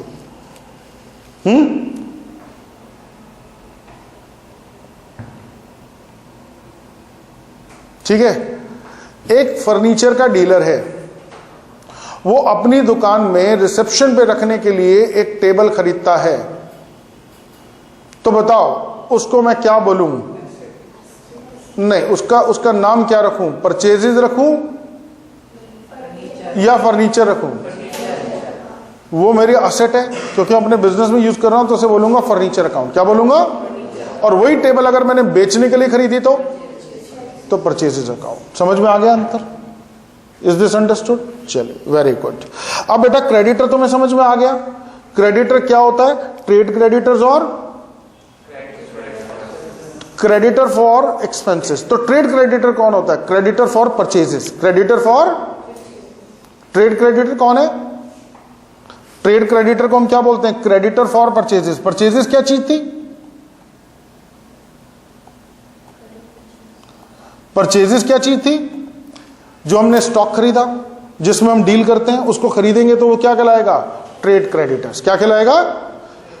समझ में आ गई बात? मान लो मैं एक फर्नीचर का व्यापारी हूं, बना बनाया फर्नीचर खरीदता हूं और बेचता हूं, और वो फर्नीचर मैं एक फैक्ट्री से खरीद करके लाता हूं। वो फैक्ट्री मुझे 4 महीने का उधार देती है। कितने महीने का? समझ में आ गई बात? तो मैं हर महीने 2 लाख रुपए का फर्नीचर खरीद के लाता हूं, तो 4 महीने का कितना उधार हो गया? 8 लाख रुपए का। तो ये 8 लाख रुपए मेरे क्या हो जाएंगे? Trade creditors. क्या कहलाएंगे? हाँ जी, इतनी बात समझ में आती है? अब वो जो फर्नीचर मैं खरीद के लाता हूं, हर महीने लाता हूं, तो एक ट्रक वाला है, वो ट्रक में ला करके मेरे यहां फर्नीचर पहुंचाता है। उससे भी मैंने साठ गांठ कर रखी है, क्योंकि मेरा आता ही रहता है हर महीने। उसकी मैं 3 महीने बाद पेमेंट करता हूं। कितने महीने बाद पेमेंट करता हूं? और हर महीने जो ट्रक का किराया होता है वो 10,000 होता है। कितना होता है? तो 3 महीने का उधार है मेरा उसके साथ, तो 3 महीने 3 महीने बाद पेमेंट करता हूं। हर महीने का 10,000 रुपए का किराया होता है उसका, तो 3 महीने का कितना हो गया? 30,000। ठीक है, तो भाई 30,000 का मैं उससे फायदा तो उठाया, पर उसका पेमेंट अभी तक नहीं किया, तो आउटस्टैंडिंग है। तो उसे हम क्या बोलेंगे? Creditor for expenses. मेरा बिजली का बिल बकाया है, क्रेडिटर फॉर एक्सपेंसेस। इंश्योरेंस बकाया है, क्रेडिटर फॉर। समझ में आती है बात? तो what is the difference between trade creditor and creditor for expenses? You know very well now. ठीक है, तो क्रेडिटर कौन है? वो पर्सन जिससे हम गुड्स परचेज कर रहे हैं क्रेडिट पे, तो ये ट्रेड क्रेडिटर है। इनफैक्ट ये कौन है? और क्रेडिटर शब्द जो है वो ट्रेड क्रेडिटर से बड़ा है। जनरली जब क्रेडिटर लिख दिया जाता है तो हम उसे ट्रेड क्रेडिटर मान लेते हैं। क्या मान लेते हैं? पर क्रेडिटर 2 तरह के होते हैं। समझ में आ गई बात? Trade creditor and creditor for expenses. अब आ गया पेबल्स। क्या आ गया? तो बेटा ये पेबल्स कौन है? पेबल्स जनरली हमारे कौन है? ये बेटा हमारे ट्रेड क्रेडिटर्स, या मैं सिंपली क्रेडिटर्स लिखता हूं। क्या लिखता हूं?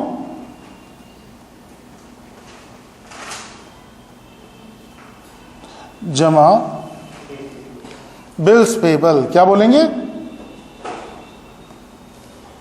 बिल्स पेबल क्या है? बिल्स पेबल और बिल रिसीवेबल क्या है? भाई देखिए, जो लोग हमारे लिए जाने पहचाने नहीं होते, मान लीजिए आप मेरे जाने पहचाने नहीं है, आप कहते हैं कि भाई मैं तो आपके सेम बिजनेस का हूं, मैं होलसेलर हूं, आप रिटेलर हैं। आप मेरे पास आते हैं, कहते हैं भाई मेरी दुकान है फलानी जगह पर, ठीक है, आप क्या कहते हैं यहाँ पर सदर बाजार में बैठे हैं, आप होलसेल डीलर हैं, तो मैं आपसे हमेशा माल ले जाया करूंगा, आप मुझे क्रेडिट दो 2-3 महीने का। तो मैंने कहा भाई मैं तो आपको पहचानता नहीं हूं, आपने रेफरेंस दीजिए, वो फलाना फलाना बंदा आपसे माल खरीदता है, मैं उसका जान पहचान का हूं।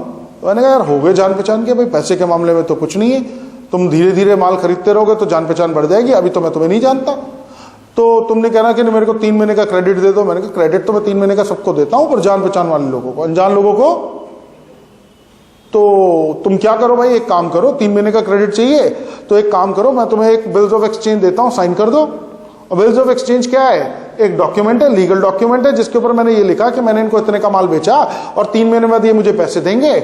समझ में आ गई बात? और मैं इनसे वो साइन करवा के रख लूंगा, वो एक लीगल डॉक्यूमेंट हो गया। कल को ये अगर नहीं देते तो मैं उसको कोर्ट ऑफ लॉ में ले जाके इनको क्या कर सकता हूं, रिकवरी के लिए चैलेंज कर सकता हूं। मेरे पास प्रूफ है कि इनको मैंने क्या बेचा था, माल बेचा था। तो वो क्या हो गया? बिल्स ऑफ एक्सचेंज बोलते हैं उसे। क्या बोलते हैं? तो इन्होंने एक्सेप्ट किया, इनके लिए वो बिल्स पेबल है, और मैंने इनसे पैसा लेना तो मेरे लिए क्या, वो बिल्स रिसीवेबल है। समझ में आ गई बात? ठीक है, इसके ऊपर पूरा एक चैप्टर आएगा बिल्स ऑफ एक्सचेंज, तब वहां पर हम डिस्कशन करेंगे। ठीक है, बट अभी इतना आप समझ सकते हैं कि बिल्स पेबल हमारे पास क्या हो गया, ट्रेड। बिल्स पेबल क्या हो गया, ये पेबल का, पेबल्स का पार्ट हो गया। किसका? अगर क्वेश्चन बोले ट्रेड पेबल्स, क्या बोले, ट्रेड पेबल्स, तो क्या हो गया, trade creditors plus bill payable. और क्वेश्चन बोले पेबल्स, क्या बोले, तो फिर creditor plus, do you get the point? कई जगह ट्रेड पेबल बोलेंगे। Trade payable means trade creditors plus bills payable. Clear? Losses क्या बनाया भाई? लॉसेस क्या चीज होती है, कोई बता सकता है? अच्छा, कॉस्ट क्या चीज होती है, बता सकते हैं? ये हमारा आज का आखिरी टॉपिक है, तो इसको मैं डिस्कस कर रहा हूं, और मेरे साथ बताइए कॉस्ट क्या चीज होती है? What is cost? What is? एक ही चीज से मैं कई चीजें सिखाऊंगा आपको यहां पर। कॉस्ट क्या है, लॉस क्या है, एक्सपेंस क्या है? ठीक है, शब्द सुनते जाओ, कौन कौन से शब्द बोल रहा हूं? कॉस्ट, एक्सपेंस, लॉस, ठीक है कि नहीं? राइट, रेवेन्यू, प्रॉफिट, ठीक है, ये शब्द क्या है? इनका मीनिंग मैं यही एक चार्ट से आपको यहां समझा रहा हूं। कॉस्ट का मतलब होता है बेटा एक्सपेंडिचर। क्या होता है? एक्सपेंडिचर समझते हो? क्या होता है एक्सपेंडिचर?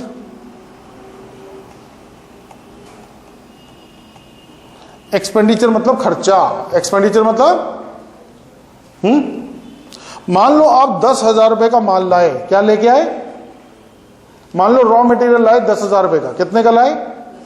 सपोज मैं यहां कॉस्ट लिख देता हूं, 10,000 रुपए ये कॉस्ट लिख दिया।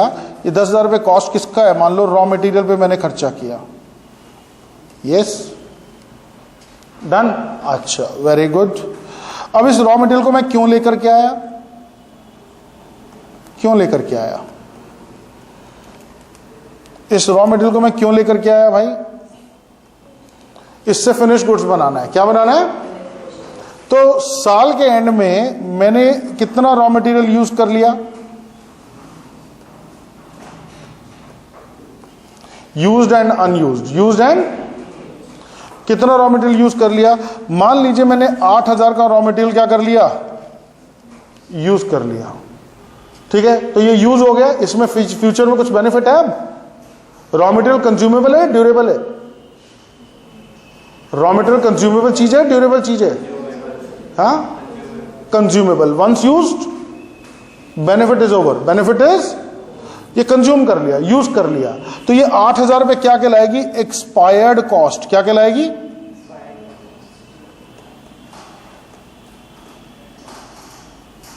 Expired cost. मतलब इस कॉस्ट की मृत्यु हो गई। क्या हो गई? ये cost finished.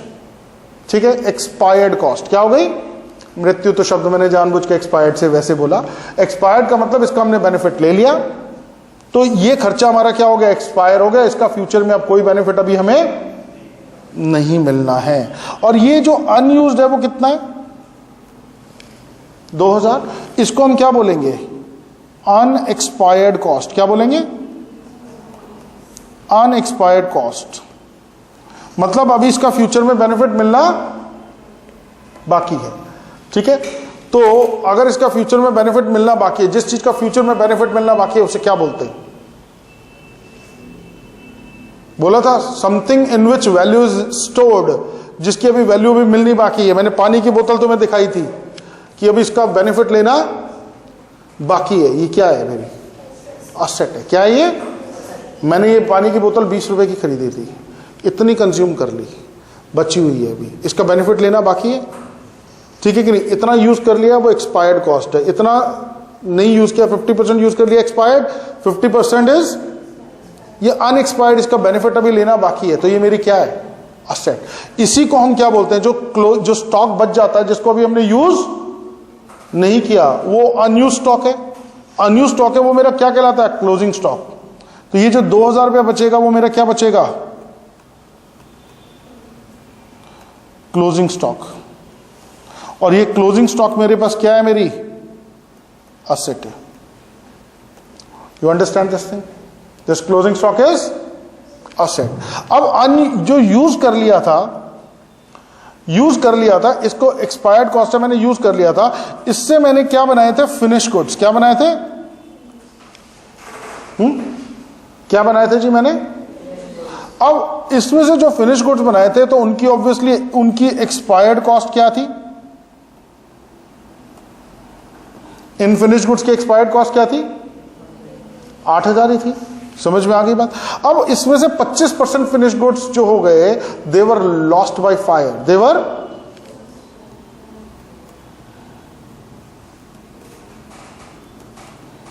Were lost by fire. How much? 25%। 75% क्या हो गया? सोल्ड। 75% को क्या कर दिया मैंने? सेल कर दिया। सेल कितने में किया मैंने? 12,000 में। कितने में सेल किया? ये सेलिंग प्राइस है। क्या है? M I right? अच्छा एक बात बताएंगे, ये जो 25% जो गुड्स लॉस्ट बाय फायर है, इनकी कॉस्ट क्या थी? ये 8,000 कॉस्ट थी। 8,000 की इसकी जो एक्सपायर्ड कॉस्ट थी, इसके अंदर अगर मैं इसकी लिखूं एक्सपायर्ड कॉस्ट 25%, 8,000 का 25% कितना होता है? 2,000।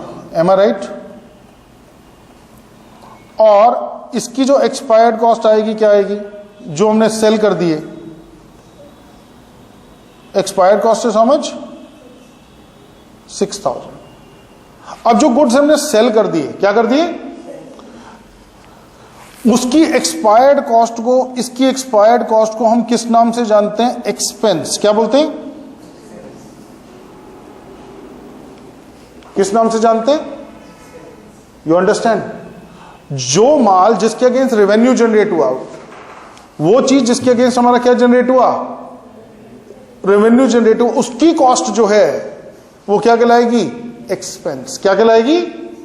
और ये जो एक्सपायर्ड कॉस्ट है, जो जिसके अगेंस्ट कोई रेवेन्यू जनरेट नहीं हुआ, ये क्या कहलाएगी? This will be known as loss.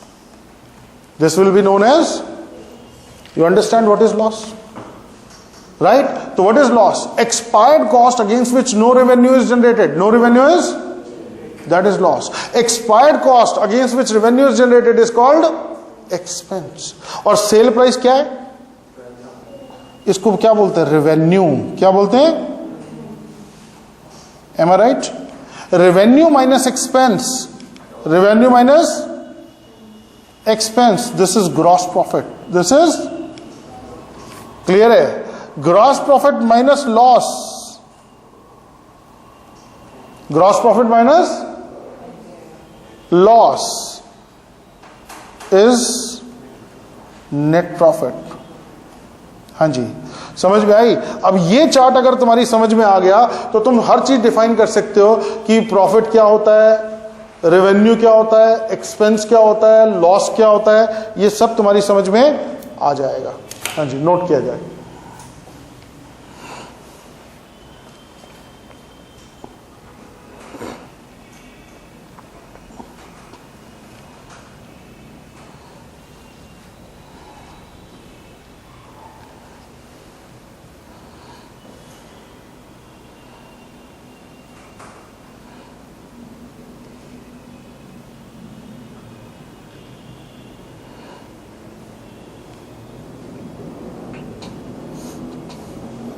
RM मतलब रॉ मटेरियल, FG मतलब फिनिश गुड्स। FG मतलब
yes, is this clear? Note कर लिया सबने?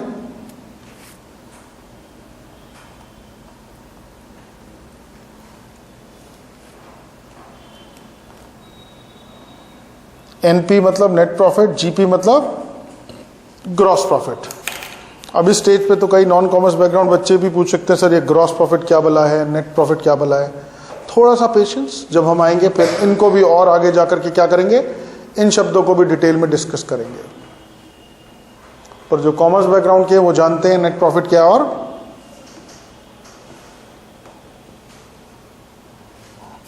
तो एक लाइन में लिखें बेटा, लॉस क्या है? What is loss? How do you define loss? Expired cost against which no revenue is realised. expired cost against which no revenue is realized is known as loss.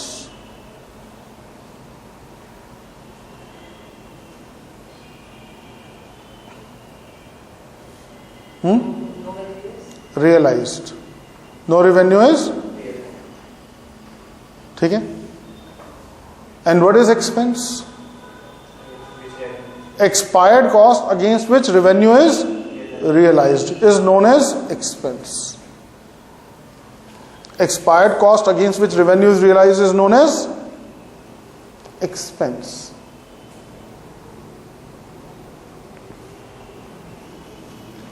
And what is income or profit? What is revenue? What is revenue? Sale proceeds is revenue. क्या लिखेंगे हम? Aggregate sale proceeds को हम क्या बोलते हैं? Revenue. Aggregate of the sale proceeds during the accounting period is known as revenue.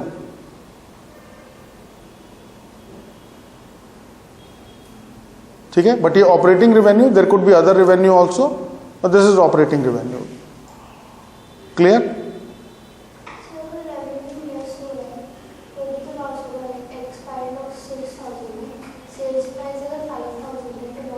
बिल्कुल loss होगा, डेफिनेटली लॉस होगा. नहीं हुआ ना, पूरा नहीं हुआ ना बच्चे. अच्छा देखो, अगर मेरे पास एक्सपायर्ड कॉस्ट 6000 है ना और रेवेन्यू रियलाइज हुआ 4000, तो इसका मतलब 4000 के अगेंस्ट ही रेवेन्यू रियलाइज हुआ ना, बाकी तो 2000 के अगेंस्ट. तो बेटा देखो ऐसा है, ये सुनो, ये मैं आपको दिखाता हूं. ये आपकी कॉस्ट है 6000. कितनी है? अब 6000 के अगेंस्ट रेवेन्यू 4000 ही मिला, तो 6 में से कितना रियलाइज हुआ और 2 रियलाइज हुआ क्या? तो 2000 लॉस है. That cost against which no revenue is realise, against which. ठीक है, तो नो का मतलब हो सकता है कि फुल्ली रियलाइज नहीं हुआ या पार्शली नहीं हुआ. 6000 की कॉस्ट थी, 6000 के अगेंस्ट 4000 रिकवर हुआ, 2000 रिकवर, तो वो भी तो लॉस है. ठीक है, यही मैं बोल रहा हूं. नो रेवेन्यू रियलाइज का मतलब होली और पार्टली. होली और उसमें तो लॉस वाले में तो होली रियलाइज नहीं हुआ था. अच्छा, अगर होली में भी मैं बोलूं कि अगर मेरे पास क्या था, लॉस्ट बाय फायर था, कितने का माल जल गया था? मान लीजिए मेरे पास कितने का माल जल गया था? 2000 का. अब ये 2000 का आधा जल गया था, कुछ जल गया था, कुछ नहीं. इसको मैंने 500 में बेच दिया. कितने में बेच दिया? तो बताओ,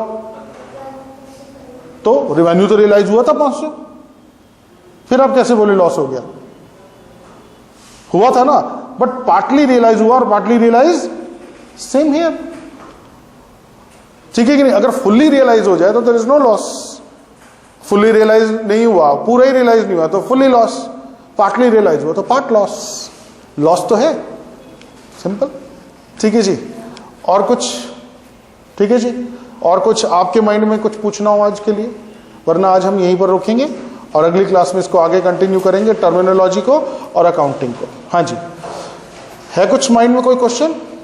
नो क्वेश्चन. ओके जी, thank you very much. Will meet in the next class then.